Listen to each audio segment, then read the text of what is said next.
Bismillahir Rahmanir Rahim. Madam President, Mr. Secretary General, Your Excellencies.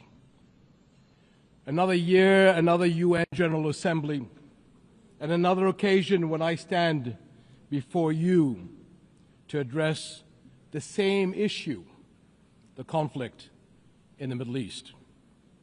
And not for the first time, developments on the ground have made me question the worth and utility of words in capturing the magnitude of the crisis. Yet not speaking about it would signal acceptance of the situation and abandonment of our humanity. And that I will not do. Our UN General Assembly was born 80 years ago, pledging to learn from, not repeat, history. The world vowed never again.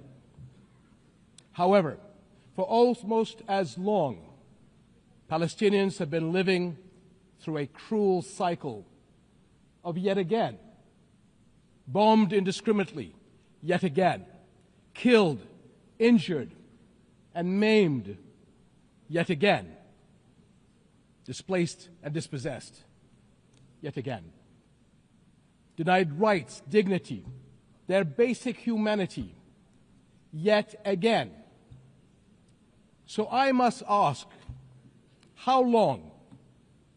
How long will it be before we find a resolution to this conflict, one that safeguards the rights of all sides and allows a level of normalcy in the lives of the families at its core?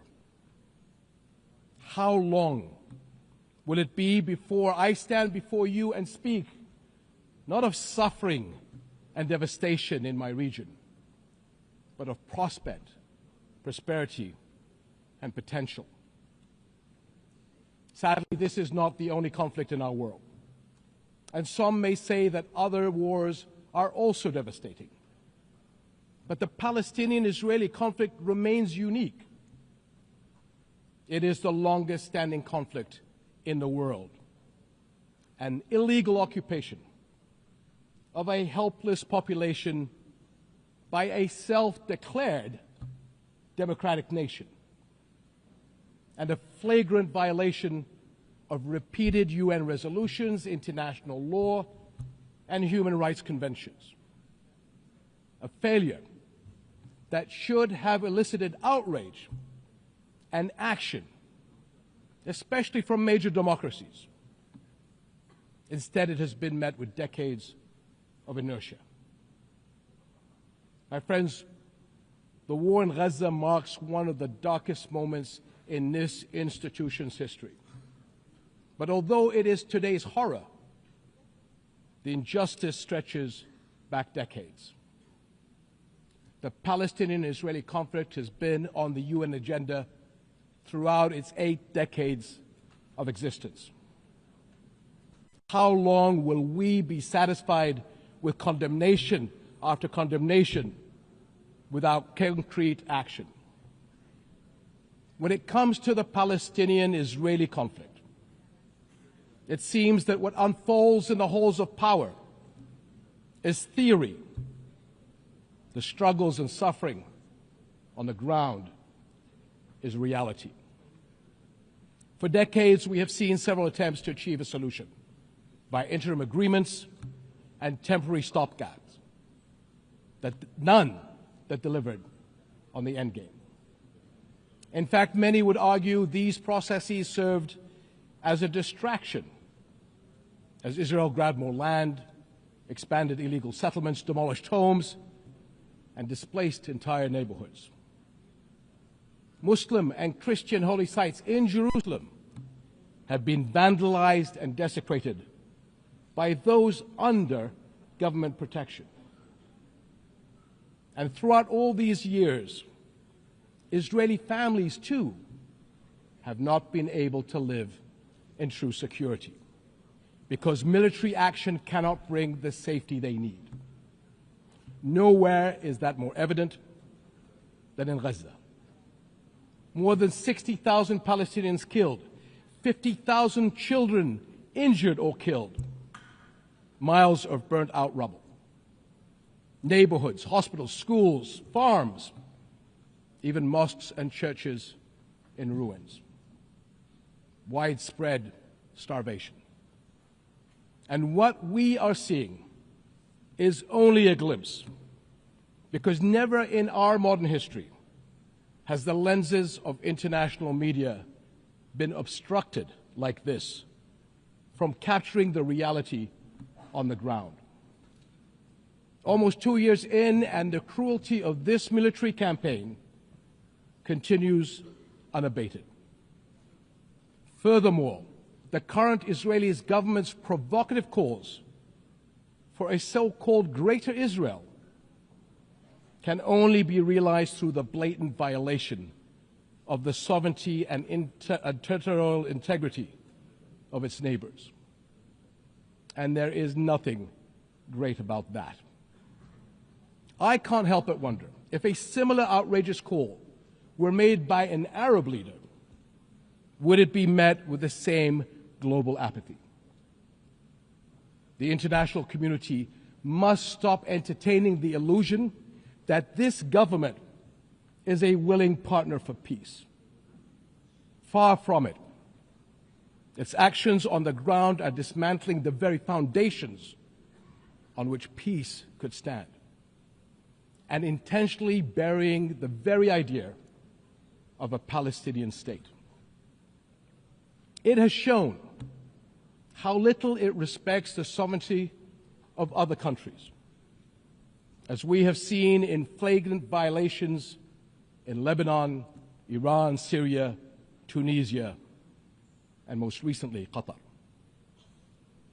And its hostile rhetoric calling for the targeting of Al-Aqsa Mosque will incite a religious war that would reach far beyond the region and lead to an all-out clash that no nation would be able to escape. How long before we hold all nations to the same standards?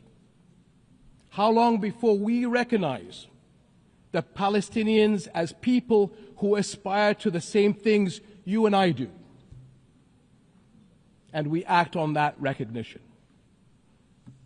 How long before we recognize that statehood is not something Palestinians need to earn? It is not a reward. It is an indisputable right.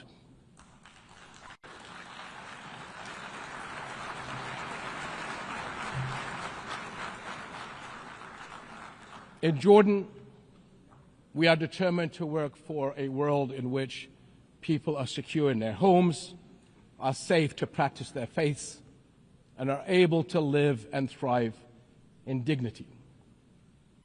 As custodians of Muslim and Christian holy sites in Jerusalem, we safeguard these holy places against actions that violate the city's legal and historical status quo. Compromising the delicate balance in the holy city will turn it into a tinderbox that ignites global conflict. And Jordan is serving as the main base for international humanitarian response in Gaza, working by all possible means to provide critical supplies of aid and food.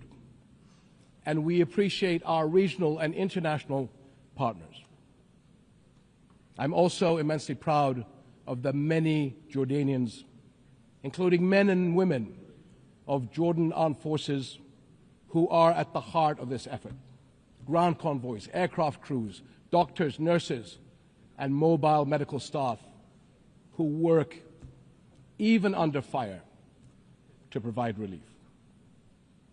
These and countless others carry forward Jordan's deep heritage of compassion and generosity to people in grave need. My friends, amid such darkness, there is a glimmer on the horizon. We are seeing more nations stepping up on behalf of a permanent ceasefire in Gaza. one that ensures the release of all hostages, unhindered humanitarian aid, and support for the Palestinian people as they rebuild. We all know that force is no foundation for security. It is a prelude for greater violence. Repeated wars are teaching generations of Israelis and Palestinians that their only recourse is the gun. Security will only come when Palestine and Israel begin to coexist. Seems I have the same problem as President Trump. Begin to coexist side by side. This is the two-state solution, in line with international law and UN resolutions. An independent and viable Palestinian state with East Jerusalem as its capital, alongside a secure Israel living in peace with its neighbors. For almost a quarter of a century, this has been the promise of the Arab Peace Initiative, in which Arab and Muslim partners around the globe extended their hand.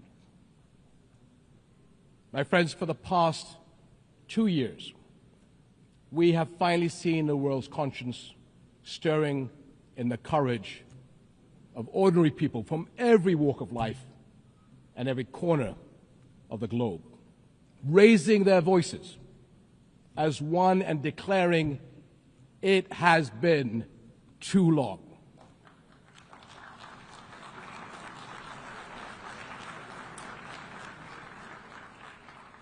This United Nations must echo that call.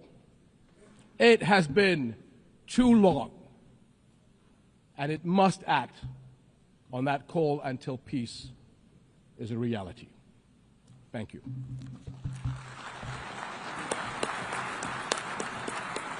On behalf of the Assembly, I wish to thank the King of the Hashemite Kingdom of Jordan.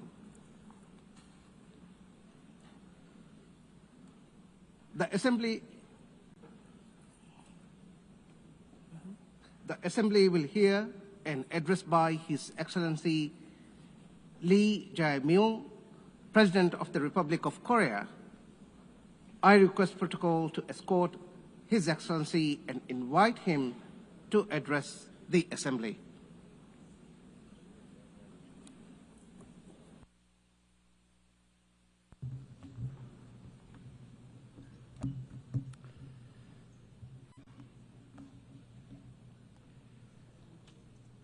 세계 평화와 공동 번영에 기여해온 모든 유엔 회원국과 유엔 직원 여러분께 먼저 존경과 감사의 말씀을 전합니다. 아날레나 베어복 제80차 총회 의장의 취임을 진심으로 축하드리고 안토니우 구테레시 사무총장의 변함없는 헌신과 노고에도 경의를 표합니다. 의장님과 사무총장님의 뛰어난 리더십 아래 이번 유엔 총회가 더욱 의미 있는 성과를 거둘 수 있기를 희망합니다. 의장님, 사무총장님 그리고 각국 대표 여러분, 올해는 유엔